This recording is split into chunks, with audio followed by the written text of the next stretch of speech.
semua, kali ini kita akan masuk ke pembelajaran yang baru yaitu tentang cahaya. Nah, coba kalian amati di sini Miss sudah memberikan sebuah gambar yaitu lampu yang menjadi sumber pencahayaan yang sangat sering kita gunakan. Nah, tapi sebelumnya Miss mau memberikan sebuah ilustrasi. Coba kalian bayangkan jika dalam kehidupan kita sepanjang hari itu tidak ada cahaya.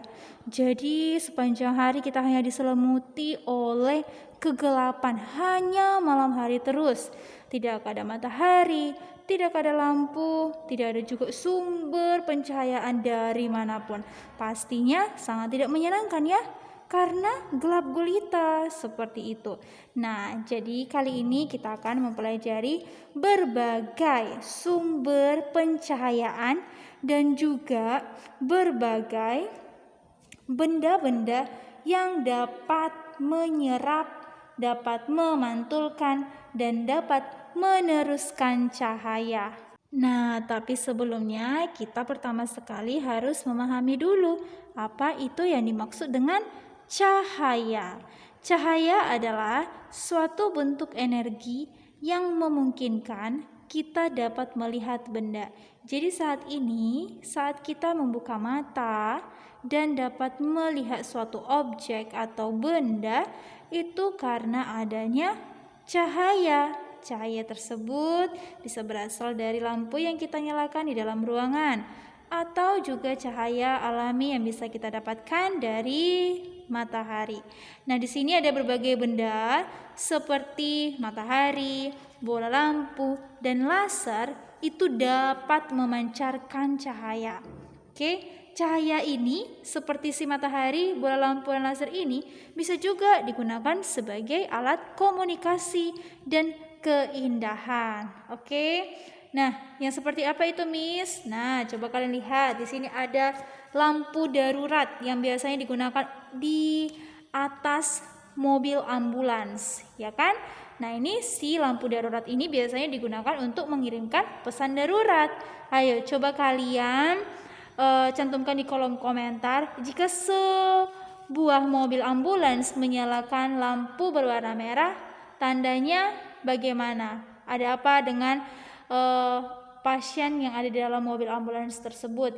Nah, sebaliknya jika ambulans tersebut menggunakan lampu berwarna biru, maka bagaimana pesan yang disampaikan dari ambulans tersebut? Nanti kalian cantumkan di kolom komentar ya.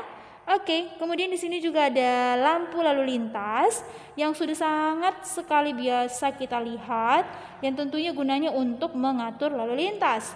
Nah, di sini ada 3 warna cahaya yang dihasilkan oleh lampu lalu lintas. Ada warna merah, kuning, dan juga hijau. Coba nanti juga kalian cantumkan kegunaan lampu merah untuk apa, lampu kuning untuk apa, dan lampu hijau untuk apa. Kalian cantumkan juga di kolom komentar ya. Nah, selain itu di sini juga ada cahaya yang digunakan untuk dekorasi atau untuk membuat iklan menjadi lebih menarik. Seperti gambar ini. Ini sebenarnya adalah bentuk huruf, ya kan? Tapi di sekeliling huruf ini dipasang pencahayaan yang membentuk huruf. Akhirnya huruf tersebut pun lebih menarik. Nah, selanjutnya di sini ada info tambahan yang sangat menarik tentang cahaya.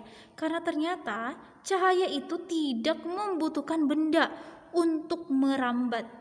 Jadi, saat kita menyalakan sebuah lampu, tidak harus kita mengarahkan suatu benda dekat dengan lampu tersebut, maka cahayanya bisa dipancarkan. Tidak. Lampu tersebut saat dinyalakan langsung otomatis memancarkan cahaya.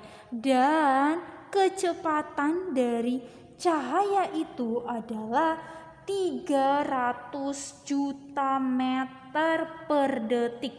Hanya dalam 1 detik, cahaya itu bisa langsung merambat ke ruangan sampai sejauh 300 juta meter. Berarti sangat-sangat cepat kan? Nah, hal tersebutlah yang membuat bahwa dalam kehidupan ini yang paling cepat itu adalah si cahaya. yang memiliki kecepatan paling cepat itu adalah cahaya. Masih kalah dengan kecepatan mobil, kecepatan pesawat, kecepatan kereta api listrik, ya masih kalah. Cahaya itu dia benar-benar sangat cepat merambatnya.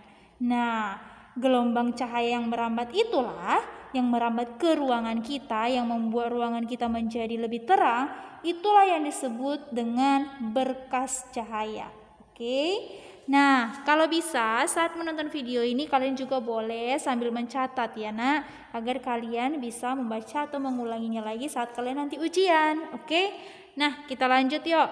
Nah, jadi berkas cahaya yang sudah merambat tadi ke ruangan itu memiliki 3 sifat, yaitu cahaya ini ternyata dapat dipantulkan, ya, kemudian dapat diserap dan dapat diteruskan. Oke, bagaimana Miss peristiwanya? Nah, di sini ada 3 gambar masing-masing dari sifat cahaya tadi, yaitu bentuk peristiwa dari berkas cahaya dipantulkan seperti gambar berikut yang berwarna biru ini ya.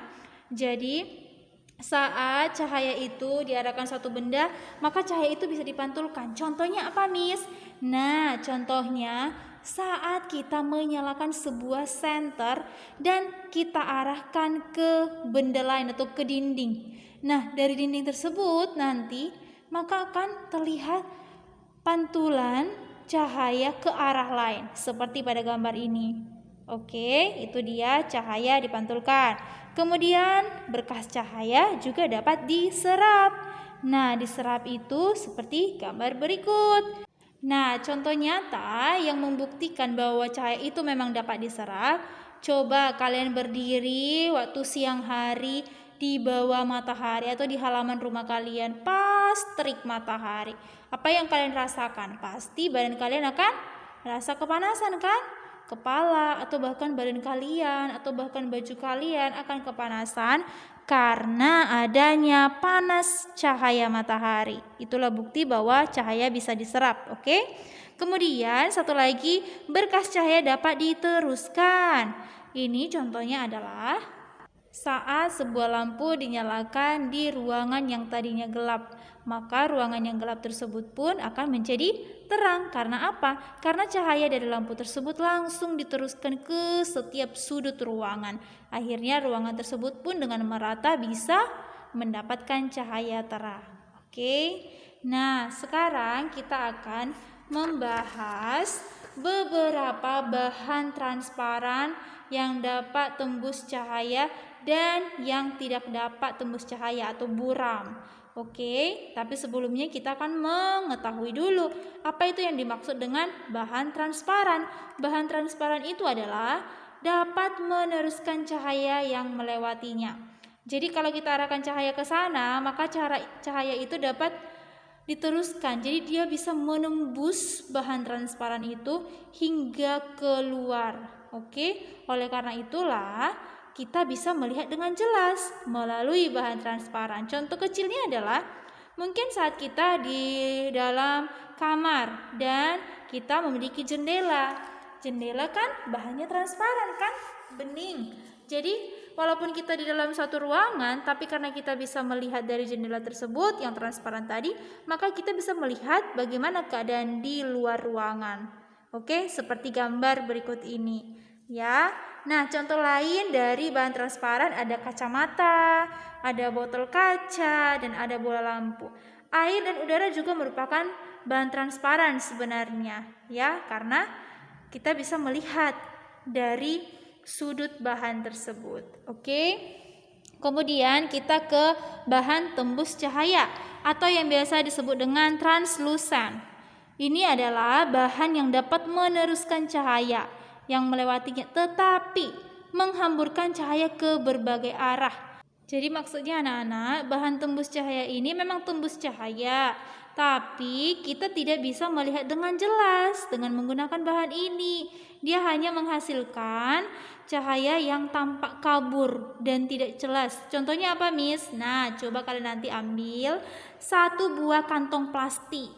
Lalu kita menggunakan kantong plastik itu untuk sebagai alat untuk melihat sisi lain. Ya, kita arahkan kantong plastik itu tepat di depan wajah kita. Nah, yang terlihat di depan jadi bagaimana? Pasti tidak terlihat jelas kan? Pasti jadi kabur. Seperti itu. Itulah contoh dari bahan tembus cahaya. Nah, selanjutnya ada bahan buram. Namanya saja sudah bahan buram ya, atau biasa disebut dengan opak. Nah, si bahan buram ini sifatnya dapat menghalangi atau bahkan tidak meneruskan cahaya. Ya, saat diberikan cahaya ke bahan buram, dia tidak akan bisa meneruskan cahaya tersebut ke arah yang lain. Nah, contohnya apa, Miss? Contohnya si kayu, batu, uang logam. Kalau kalian ingin membuktikan, nanti kalian coba saja mengarahkan cahaya ke uang logam. Contohnya menyalakan sebuah laser kecil lalu mengarahkan cahaya dari laser tersebut ke uang logam. Maka mungkin cahayanya hanya sampai di sisi yang kamu beri cahaya. Kalau di luarnya lagi, sisi lainnya tidak akan bisa ditembus oleh si cahaya. Nah, tapi meskipun si bahan buram ini tidak dapat meneruskan cahaya, dia dapat memantulkan atau bahkan menyerap cahaya. Buktinya apa, Miss?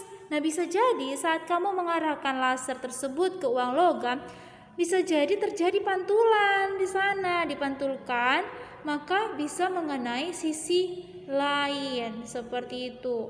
Nah, diserap yang bagaimana, Miss? Nah, karena kita mengarahkan cahaya dari lasernya ke logam dengan waktu yang cukup lama, bisa jadi si uang logam mengalami panas karena terkena cahaya yang cukup lama seperti itu. Oke, Miss Hara sampai di sini paham ya. Lalu di sini ada lagi topik tambahan yaitu tentang penyerapan cahaya berdasarkan warna.